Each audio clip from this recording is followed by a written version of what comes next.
नमस्कार मु अणओडिया अनुष्ठान संपादक वीरेंद्र कुमार महापात्र। सारा ओडिशा रे आज गीतिकार को आक्रमण करा युव गीतिकार प्रमोद कुमार परिडा को मारात्मक आक्रमण करा विभिन्न गणमाध्यम आज प्रसारित होड़िया भाषा को जो मैंने विश्वस्तर में पहुँचाऊँ कौन पे आक्रमण करा पुलिस कौन पे से कार्यानुष्ठान ग्रहण करूनी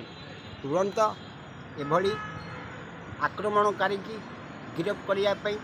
अणओडिया अनुष्ठान तरफ संपादक वीरेंद्र कुमार महापात्र आज दाबी कर आगामी दिन में यदि दाबी पूरण न हुए ताले सारा ओडिशा रे आंदोलन करा बोली आज जन कहीं ना ओडिशा हूँ गोटे शांतिप्रिय राज्य एठे गुंडाराज चलो ना अन्याय चलो ना से लगी आज ओडिशावासी के आह्वान दूँ युव गीतिकार प्रमोद कुमार परिडा को सहयोग करने मोबाइल माध्यम द्वारा आपणकर आह्वान को ग्रहण करने मु निवेदन करुँ। जय जगन्नाथ जय जगन्नाथ जय जगन्नाथ।